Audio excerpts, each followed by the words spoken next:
As we wait for a few more people to get on the call here, it's my pleasure to welcome you to today's joint chamber call. Again, my name is Lance Beck. I'm the President and CEO for the Greater Spokane Valley Chamber of Commerce. Bear with us today as myself, Alicia Benson with GSI, and Toby Bremeling with West Plains Chamber have all just frantically drove from the ECC center where we just finished a press conference to get back to our offices, or home offices that is, to be able to host the call today. So as we go into today's call, we're privileged to have a great speaker lineup with us. So today we are welcoming Mariana Hernandez, Lead Policy Analyst with the Employment Securities Department, as well as Dr. Lisa Brown, Director of the Washington State Department of Commerce, and then two of our local leadership for local lending institutions here, Jack Heath, President COO with Washington Trust Bank, as well as Ezra Eckhart, with President CEO of STCU. So as we get into the call today, I know we had a ton of questions submitted early in this process, and so we are working through those to be able to pull all of those up as we can. We do ask that you utilize the chat function for today's call to submit additional questions. As always, our team will work on getting answers to you in a timely manner to any question that doesn't get an answer directly in today's call. And so again, please, when using the chat function, we ask that you enter your first name, last name, business name, and then your question. Again, we will follow up with all questions.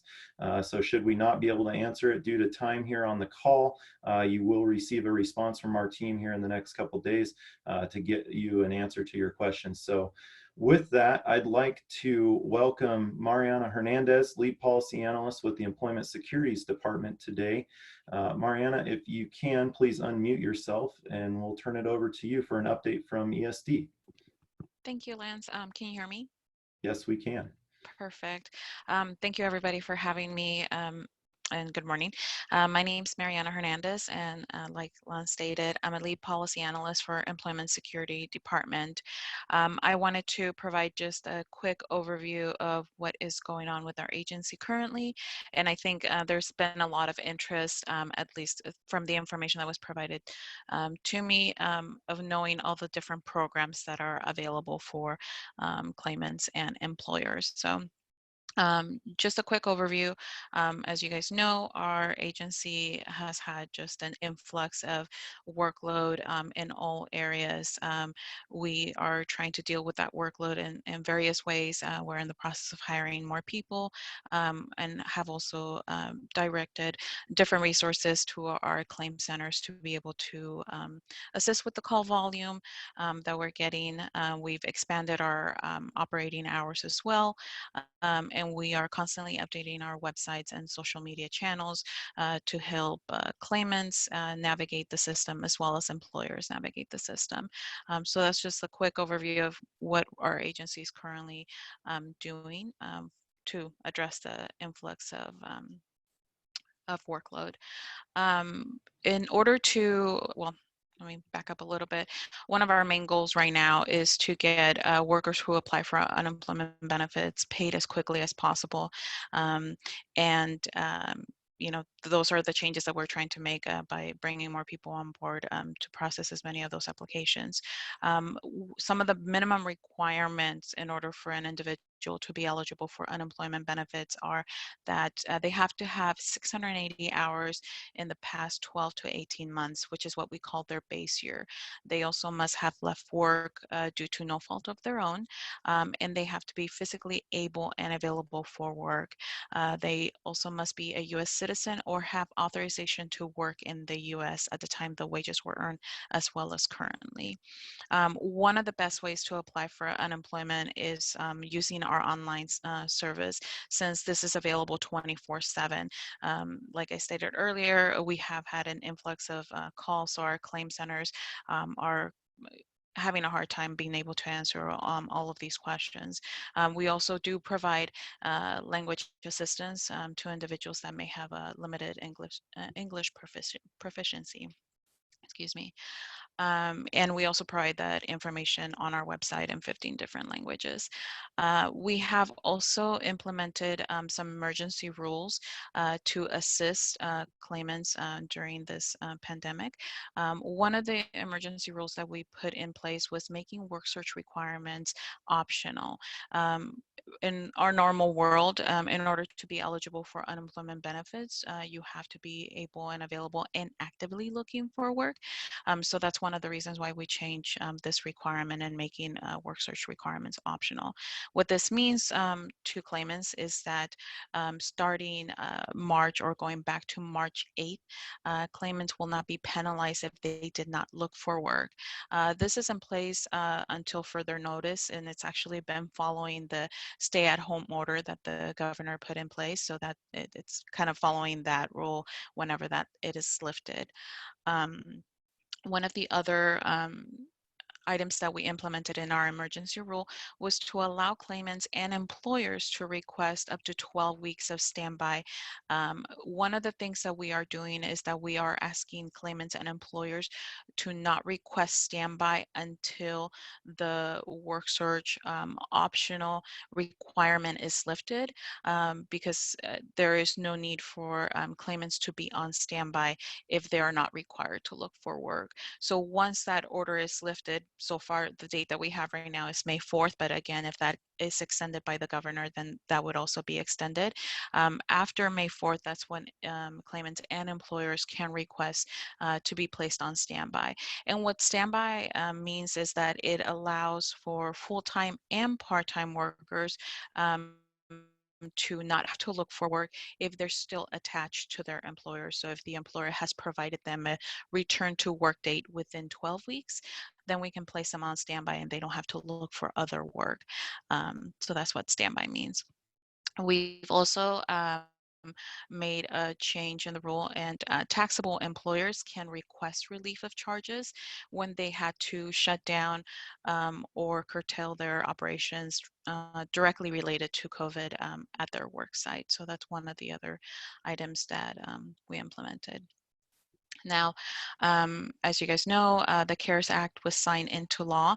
The CARES Act provides relief for unemployed workers via 3 different programs.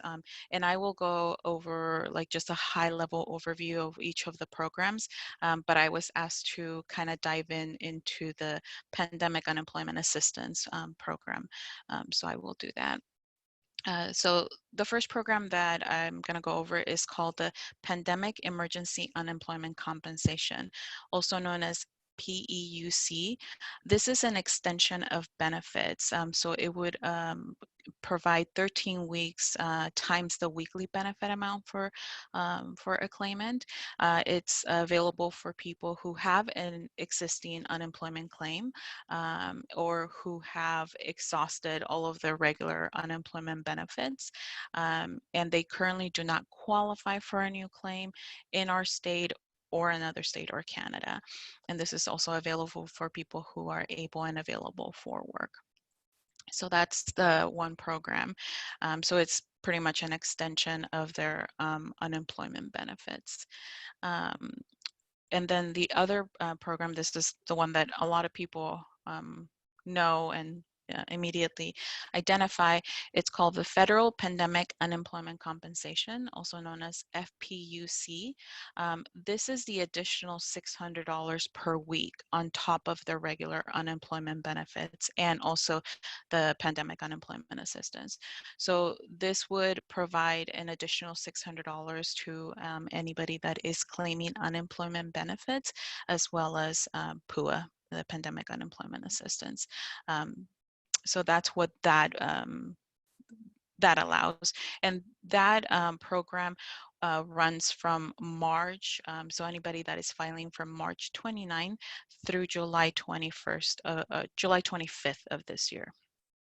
Now, the pandemic unemployment assistance, so this is PUA. It's a completely separate benefit program. And this is the intent of this program is to assist people who do not qualify for regular unemployment benefits.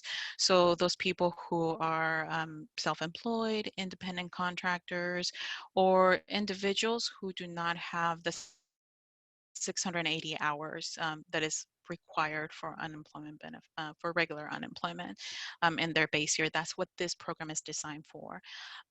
It also um, claimants or individuals that are going into that program have to be available for work, or they can also be underemployed for one of the COVID reasons, and they are a list of reasons that fall under this that is strictly related to COVID.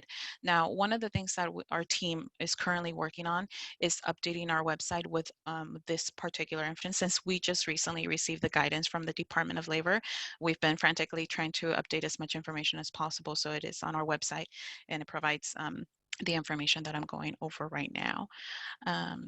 Just give me a second, I'm reviewing all my notes.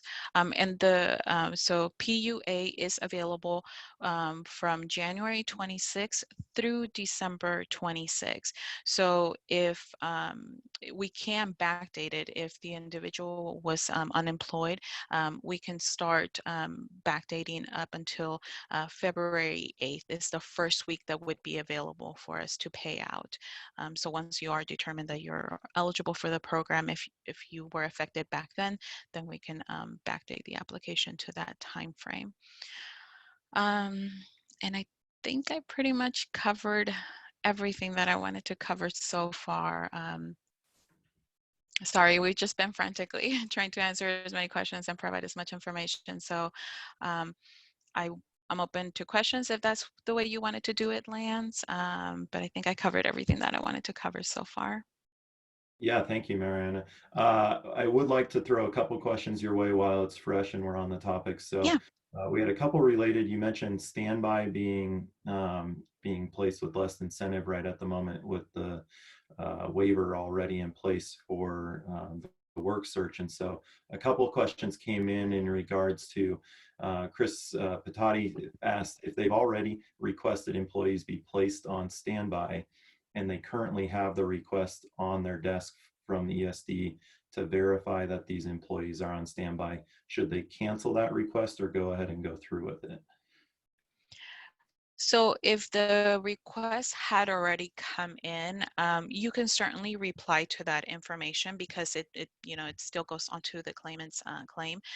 One of the things that we're trying to do right now is within our system, those people that have already requested it, we want to make sure that it doesn't take away those weeks from their unemployment claim, right? So when a person requests standby, they're only usually allowed a certain number of weeks available during their base year. So we don't want to impact that amount of weeks. So what we're doing with those requests is that if they are put on standby, we are actually just waiving the work search for them, and we'll pretty much refresh the system so it gives them the additional 12 weeks after the May 4th date when the stay-at-home order is lifted. Gotcha. And then another one, how does the standby rule impact employee benefits, similar to the shared work program? And then on shared work, do they qualify for the PUA, and would it be prorated? Okay, so standby, the only impact that it has on claimants is that it gives them that waiver to not have to look for work, right? So it doesn't impact their uh, amount or weekly benefits in any sense. It's just a waiver for them having to look for work because they're still attached to the employer. Now, as far as shared work is a completely different program, right? And that's something that the employers would have to apply for. At this time, if somebody is eligible for shared work benefits, they're eligible for unemployment benefits. So until they completely have exhausted all of the available benefits, they wouldn't be able to move on to PUA until that time frame has exhausted. So they would have to completely exhaust all of their shared work benefits or unemployment benefits before they can move on to the other program. Okay, great. And then two questions related to unemployment unemployment for those who are self-employed or independent contractors. Okay. Can you give us some information on that process?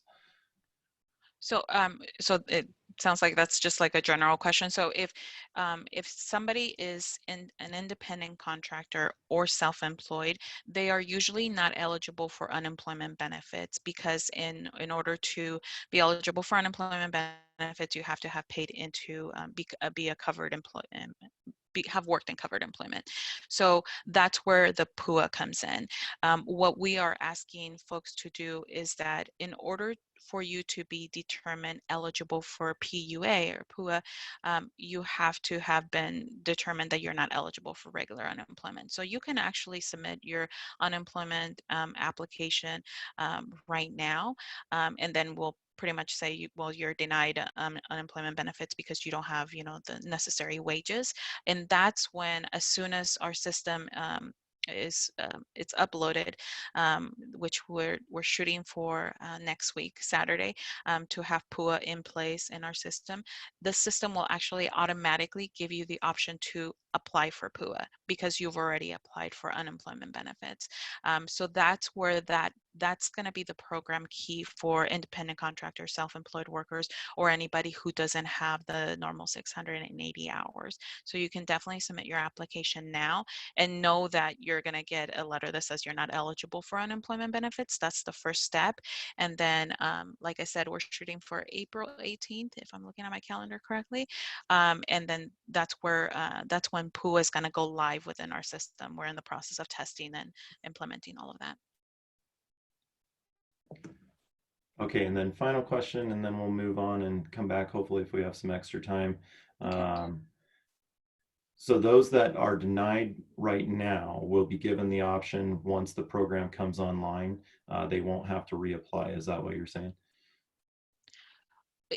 So if there's different types of denials, right? So if you're talking specifically for you have been denied unemployment benefits because you don't have enough hours, yes. So what will happen is as soon as our PUA goes live, you can log back into the system, and you basically select, I want to apply for PUA. And it just collects some additional information. So it still retains all the original information you submitted. And then that's where that entitlement kicks in. So yes, you would have to, in a sense, click that button to be able to be moved over to PUA. Okay. We do have more questions. We're acknowledging that we have more questions. If we have time at the end of this call, we'd love to come back to add a few more of these Employment Security Department. Otherwise, we will follow up with those, putting those questions in the box. Just again, as you enter your questions, please remember to put your name and organization name. That really helps us track down how we get the correct answer to you in the coming days. And so, Mariana, thank you so much. Please, if you can, we'd love to have you remain on the line here for the end of the call. If we have time to come back, we certainly will, and Okay. greatly appreciate your time today. Yeah, and what I'll do, Lance, is while you're moving on to the other speaker, I'll go through the chat and kind of pick up all of the questions related to our agency. And that way, if we do have a little bit of time, I can just address those at that time. Awesome. Thank you very much. At this time, we'd like to move on to Director Brown with the Washington State Department of Commerce. We're honored to have you on the call today, especially following the announcement on Tuesday evening of the new grant program. So, Dr. Brown, if you can unmute yourself, we'll turn it over to you. Great. Can you hear me? We can All hear right. and see you. Great. Thank you. Yes. And please just call me Lisa. People know me here. I thank you for asking me to be on. I don't know, for those of you who are looking at the video. I'm a big music fan, and I'm putting up an album every day. I'm on a Zoom call to sort of characterize where we're at. You may not be able to see it, but this is Johnny Cash, Ring of Fire. And I just want to acknowledge that this is really such a tough time for families and businesses in our community, of course, but throughout the state, throughout the country, and all over the world. And the assistance programs that Commerce is putting forward at this point are small and inadequate to the need, and we know that. And we just want our partners like the Valley Chamber and GSI and others to know that as we move through this, of course, the goal is to get past the peak of the virus, knowing that our healthcare system has capacity to treat everyone, and then be able to move back to whatever the new normal looks like. It will be economic activity, possibly done in different ways with more safety, especially as we're in the situation where the testing has not been completely ramped up, and people are still vulnerable to the virus. So we want to be your partner throughout that. We're looking forward to the point in time when we're no longer in a public health emergency and we're focused entirely on economic recovery. To that end, I'm just going to mention a couple of things quickly. One is that the coronavirus.wa.gov website is updated regularly and has both the health information, but also information for businesses and workers. It has links to the type of information you just heard about from the Employment Security Department. It has links to the application process for the Working Washington Small Business Grant Program that the state is administering, and links to federal programs that you'll hear about later. So again, I would just emphasize coronavirus.wa.gov, that portal. Everyone in state government is cooperating and populating it with the most up-to-date information. And then to the grant program that you just mentioned, the legislature, before the end of the special session, as they saw this economic storm clouds gathering, appropriated $5 million into the Strategic Reserve Fund. That's been a fund the governor has been able to utilize in the past for attracting or retaining jobs in partnership with ADOs like Greater Spokane Incorporated and the network of economic development entities across the state. We're deploying this $5 million in emergency grants of up to $10,000 for very small employers, 10 employees or less. The applications, I believe, that have already come in to GSI are possibly over 800 already, and clearly that will go past our capacity to grant to all the businesses. However, it's helping us document the need, and we are looking for other sources of funding for similar programs. And in some ways, wanted this to be available as a bridge as the Small Business Administration programs are being put into place. So that's one thing you can look at on the coronavirus.wa.gov website. I want you to know that as we move through this, it's becoming clear that even though our state is procuring personal protective equipment for healthcare workers in hospitals and emergency responders as much as possible, and hundreds of thousands of units are being purchased, we know as we go down the road that we'll need even more of this equipment, materials for testing equipment and materials for personal protective equipment, because there will likely be new ways of doing business as economic activity reopens, hopefully in the coming weeks and months. And as we move on to recovery, nevertheless, there will be new ways of doing business. So we are also still interested in Washington State, manufacturers who potentially want to retool to produce this type of equipment. And on that same website, coronavirus.wa.gov, you can find links to register with a team that will talk to you if you're interested in potentially retooling your manufacturing to this type of activity. And then the final thing I want to mention is that we look forward to partnering with you, understanding the particular challenges. We'll be doing economic analysis both by sector and by region, and know that there are challenges for every sector: retail, tourism, different types of manufacturing and retail, tech, life sciences, aerospace, etc.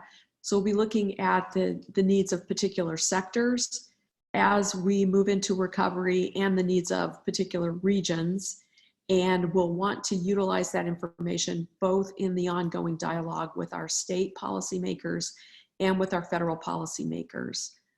I'm hopeful that at some point we will have a very robust infrastructure package that we can offer. And we are currently working on rural broadband, and not just rural. As you know, in our region, not everyone has access to broadband. It's more important than ever before, with students needing access to online learning, seniors needing to access their medications, and businesses needing to access customers in new ways.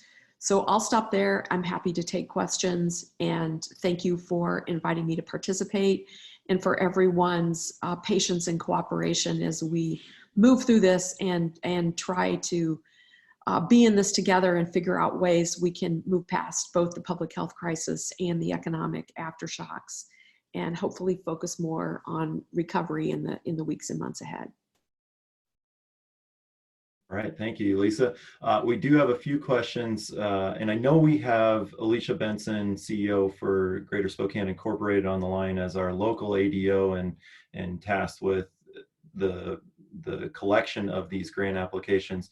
Alicia, feels free to chime in here on these. We'll start with questions related to the Commerce Grant, since that's the new shiny object for all of us in this field right now. We've got a couple direct ones. So is the 10 employees a head count, or is it 10 FTE as the cutoff there for that grant? I'll let Alicia answer that question, and how they set up their own group to look at these applications and prioritize. So Alicia, I'll let you answer that one if you're on. I believe I saw her here while we work to get her unmuted. We'll move on. A couple others. She might have had to jump off here for a second. The criteria that will be used, from what you're saying, that's going to be determined on a regional basis through the ADOs. There's as I understand it, it's 10 employees or less is the criteria. Grants up to 10,000, but it's a two-tier process. Applications come first through the ADO, and then at the Commerce level, based on the amount of funds that we have, we'll do further vetting in order to ensure that there's regional equity. And I just want to mention that we're also exploring if there are other sources of funding to expand this pool, because $5 million is obviously very small. For example, in the state of Maryland, I believe they have a similar program for slightly larger businesses qualify, but it's a $50 million program. So, for example, federal community service block grant dollars, there are now emergency rules that allow those to be utilized for business grants as well. Those CSBG dollars go to counties, cities, and a pool of those dollars come to Commerce for smaller rural counties. So we'll be encouraging local governments to look at their CSBG dollars to see if they also want to prioritize small business assistance. And it looks like we Lance, do. Yeah.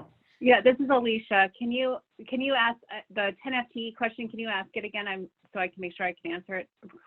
The question was, is the 10 a hard cap based on FTE, or is it 10 total employees counting part-time? So I'm actually going to ask this back to Lisa, and we may need to get clarification on our call earlier this week with Commerce. Understanding is it was 10 FTE headcount, not cumulative part-time employees.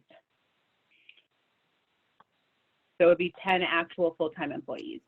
But I will actually get clarification on that. That's my understanding too, but thank you, Alicia, for checking in on that. Yep. And then in regards to the grants and prioritization, is it first come, first serve? Or maybe you can talk to the criteria that you have set forth in the process for us here in Spokane County with you guys as GSI serving as the ADO, and the process you put in place for reviewing these. Yeah, absolutely. It's not entirely first come, first serve. But what I would say is, and as you heard a little bit to Lisa's comment, so we've received over 800 applications as we speak. We are receiving all of those and doing an intake. We are assessing if they're incomplete. We've actually had a high number of applications that were coming in blank. So we've been following up with those entities. And then my biggest advice to anyone applying is that you fill out, the application doesn't require very many fields. There's lots of fields to complete, but the more you can be complete in your application, the better, because what we've done, and this is what ADOs across the state are doing, is we've built a scoring matrix based upon the information of the application, so that we can create a way to score basically the impact for each application.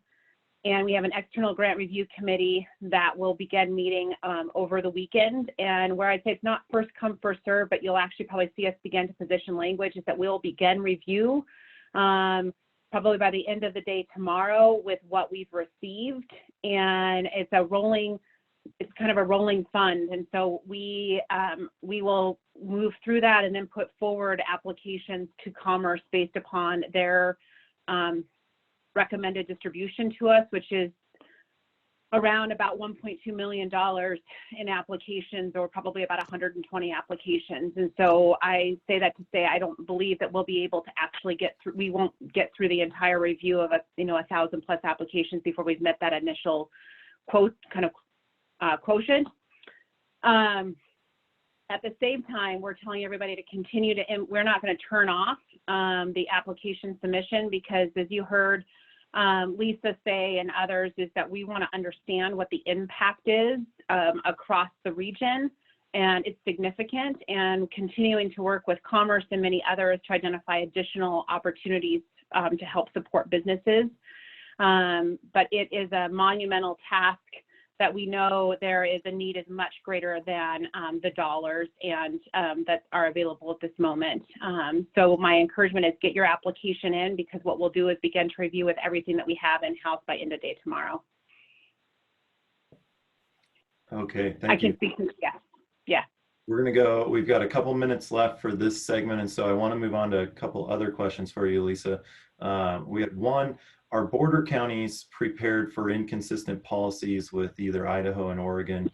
The example reference would be the private sector construction, and so is Commerce doing anything to help border counties be prepared with the various policies between Idaho and Oregon and Washington? Well, Commerce's role in this is to do intake of the questions and concerns and inquiries that come in, and there is a team actually at Camp Murray at the State Emergency Operations Center, in which individuals, including members, some of our Commerce team members, are taking those inquiries. And if there's a lack of clarity, we seek guidance from the governor's office, who issues the guidance around the proclamations that have been put forward by the governor. As we move past the, again, the peak of the infection, that does not mean that there is no risk of contracting the virus, but as we move past that initial peak and we start to talk about re-entry, one thing I would encourage is companies, businesses who are part of an industry that's already perhaps issuing guidance on how to re-engage the workforce safely. Please start making those plans, and that's the kind of information that will be necessary as we start to unroll, as the governor's office starts to unroll those proclamations and limitations in social and economic activity. But specifically to border communities, there can be and are different standards in place in different states. Local health, local departments of health actually have the authority to put in additional standards of their own. But for the most part, I don't believe that is happening in Washington State. There may be a few cases where that is occurring, but for the most part, I think we have more of a unified set of standards going forward at the state level, but I'm well aware that there are different standards in place in Idaho and Oregon. Okay, and final two questions, and then we'll move on in our segment here. So real quick, I lied. I'm going to have one more question regarding the grant. We'd like to know, are small businesses eligible for the Department of Commerce grant if they already have SBA funding? I don't think there's any specific criteria making them ineligible. The prioritization in terms of need, I'm guessing that the county committee that's reviewing the application will be looking at priorities such as how many jobs are we saving, and does the business have access to other resources or not. But obviously the complete information for each business, we wanted to make these applications brief, easy to fill out, as trying to turn around these dollars as quickly as possible.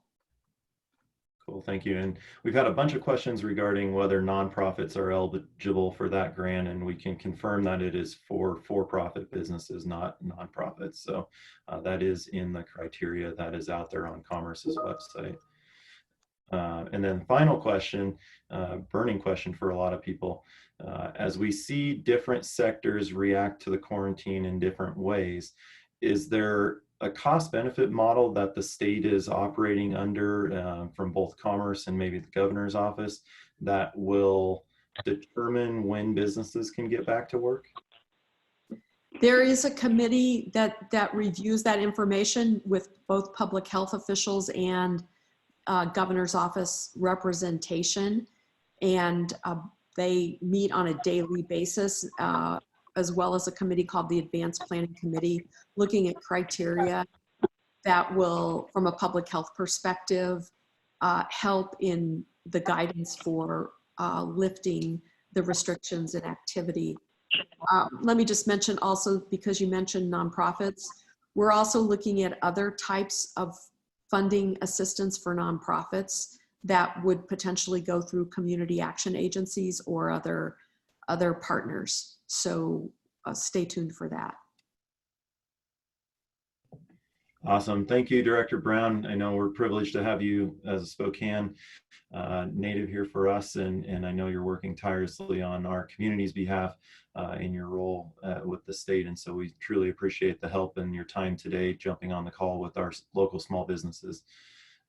At this time, I'd like to move forward with, we're privileged to have both Ezra Eckhart, President CEO with STCU, and Jack Heath, President COO with Washington Trust Bank.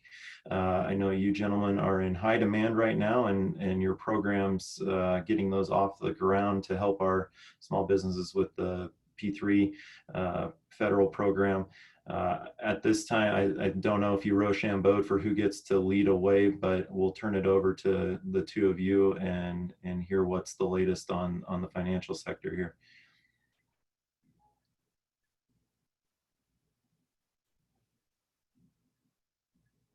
I can't tell if Jack's screen froze, but I feel a little bit like we're on the Tonight Show. We're redoing this skit that we did last night. So hopefully he gets back online here really quickly. But I think just a couple intro points as Jack is coming online.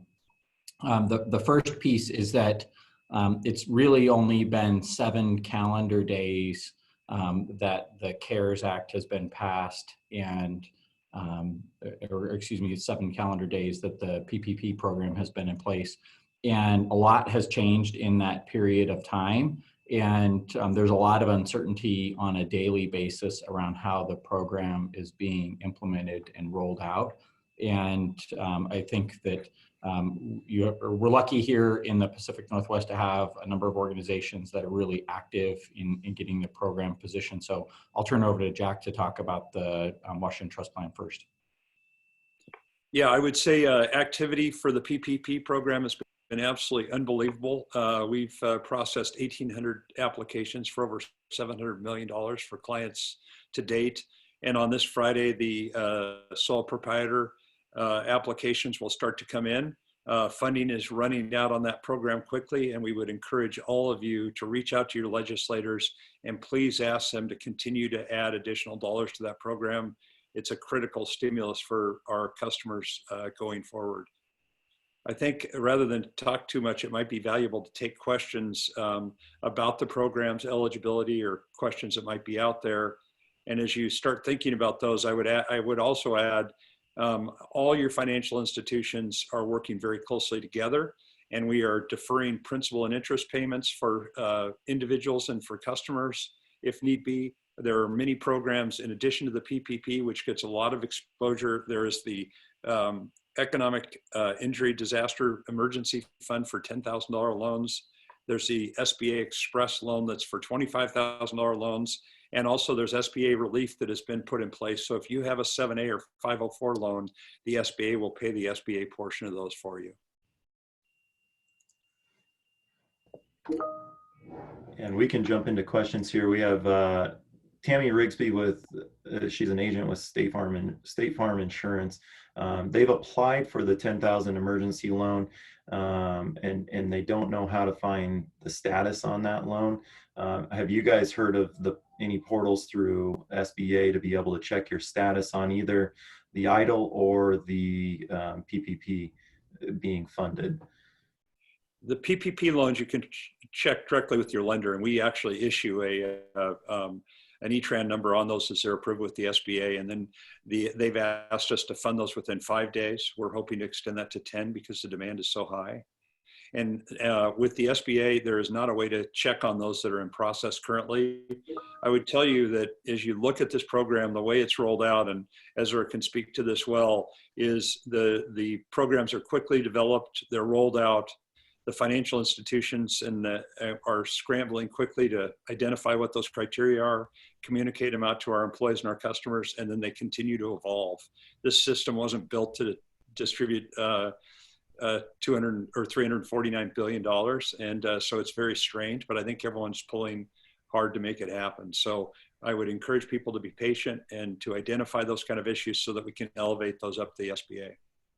On the EIDL loans, the application is direct through the SBA based on the link on their website. And the documentation says that it should be funded directly to your checking account within 3 days from the SBA. I have no idea what their actual performance is relative to that. And I think that there's been such high demand coming into the SBA that their systems have not been stable over the course of the day. And the E-Tran platform has been up and down, and that there's multiple avenues for the banks and financial institutions to get the PPP loans uploaded. But I would say on the EIDL, I wouldn't be surprised if it was longer than the 3 days that they listed on the website. For you both, have you guys successfully funded loans at this time? Yes, we have.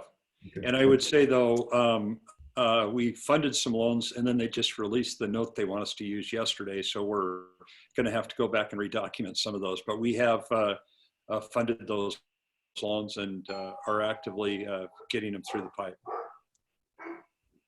And we have not funded loans. We're going through a third party and the loans are in process.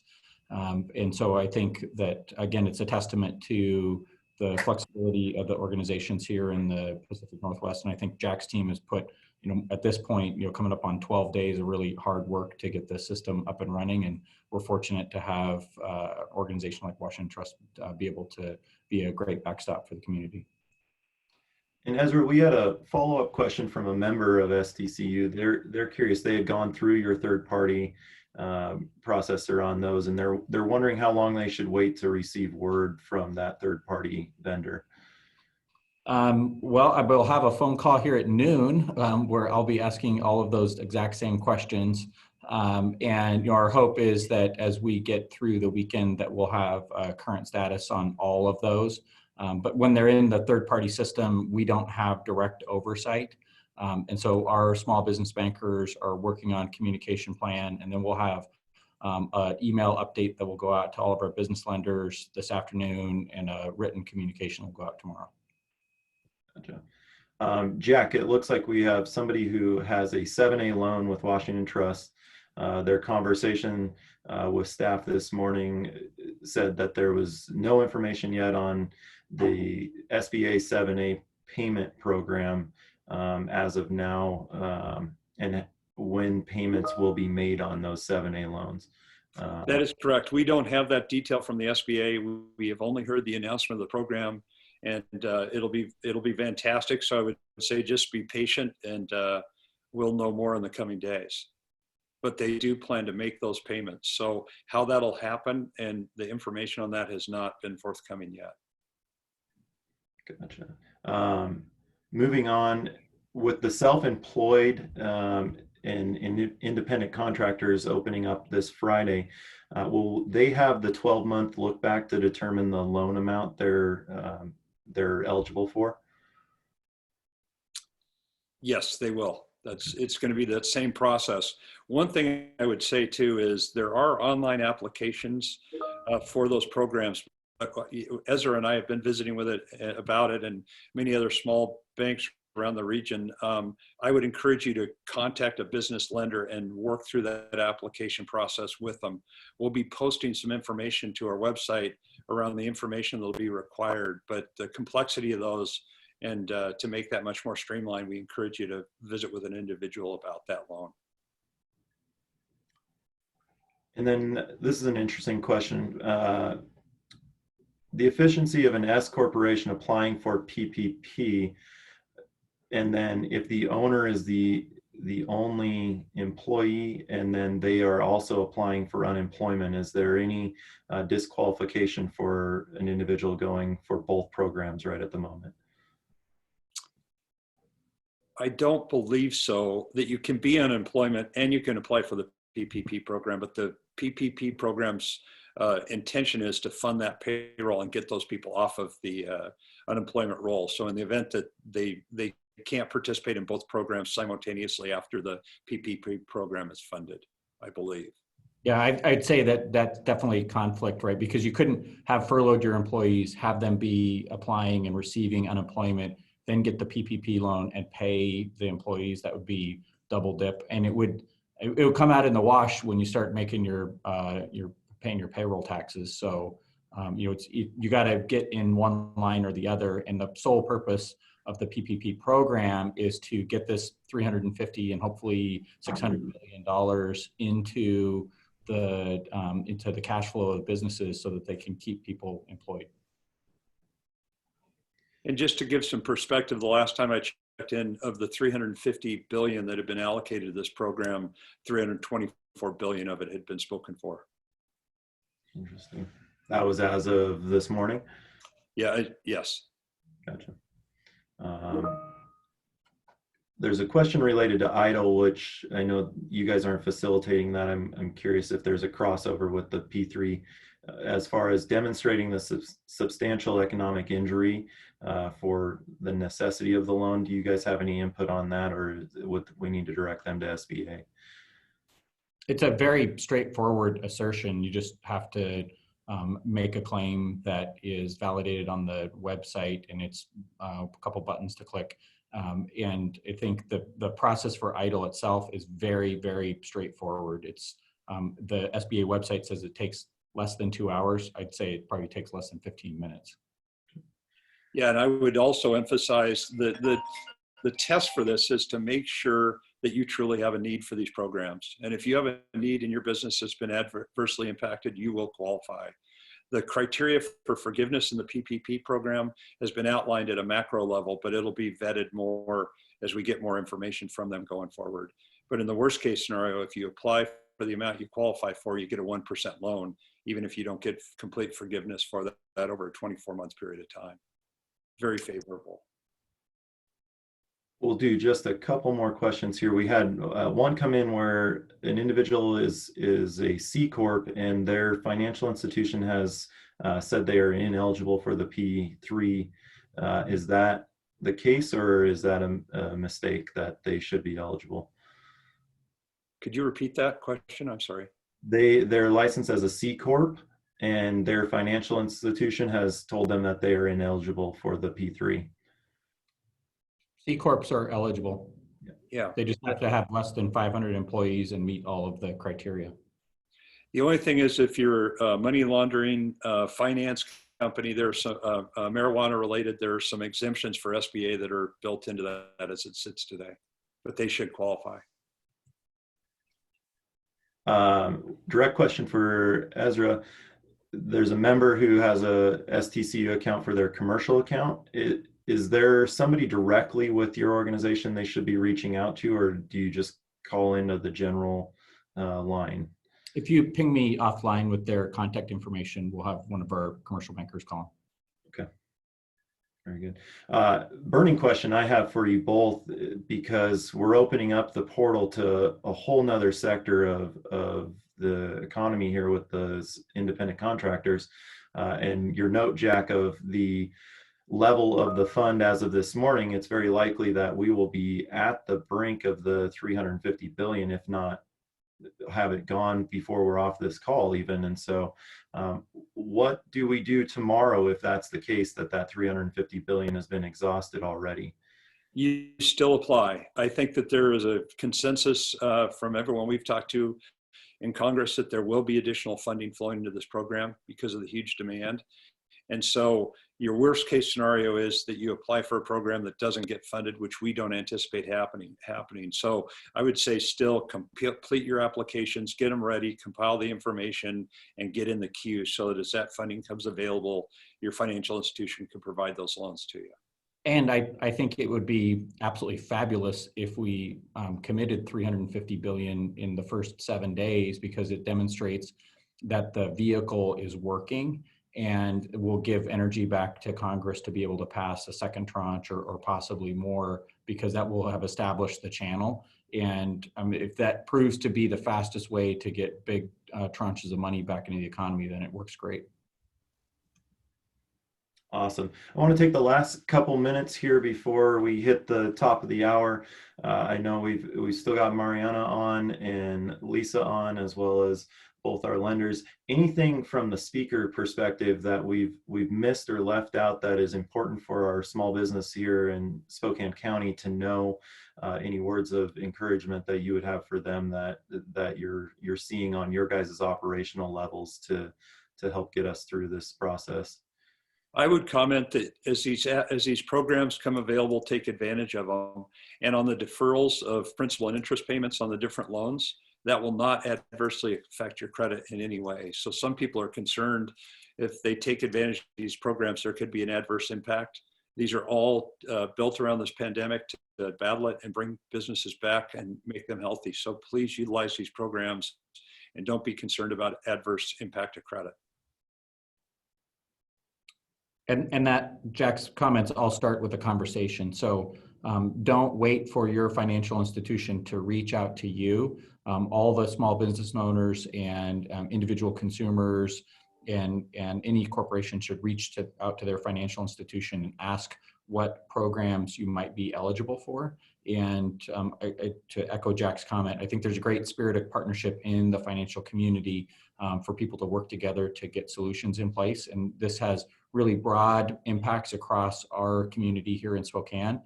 And we want to make sure that we're leveraging all the resources to help the business owners and the individual community members. I would also mention your easiest path is with your existing financial institution who you have a checking account with for the application process. In the event that they are not taking applications, then reach out to one of most of your community banks are still open for business in doing that. Are either of your organizations accepting new clients at this time? Yes. Okay. At this time, I'd like to, again, just thank all of our speakers, Jack, Ezra, Lisa, and Mariana. Thank you for your time today. Thank you for your willingness to share with the small business community here in the county. Again, these joint chamber small business resource calls, we are hosting these weekly. We develop our topics based on the questions that you send in to the three chambers here. And so again, I'm going to put our email address down there in the comments. There were quite a few questions as to if we do distribute the answers that we pull together. And yes, we do have a set document for the top Q&As that came out of each call. Those are distributed in a recap email. So if you registered, you'll get a recap email as well as a link to the video so you can replay this call. That's typically up by late afternoon, the day of the call. We also will have the link for next week's call, although the subject matter will be still to be determined. So again, thank you all for joining us today. Thank you to our speakers for taking the time to join us. And we look forward to helping you navigate this process as we move forward. Thank you, Lance. And also I'd say go to watrust.com, COVID-19, and there are a number of informational videos available for you to get information. Cool. Thank you, Jack. Thanks. All right, everyone. Have a great day. Again, if you did not get your question answered, please email us at info@SpokaneValleyChamber.org. We will follow up with you. We will ensure that if we cannot answer it directly, we will connect you with the resource that can. And so again, thank you for your time. Stay healthy, stay well, and we'll see you next week. Thanks. Thank you.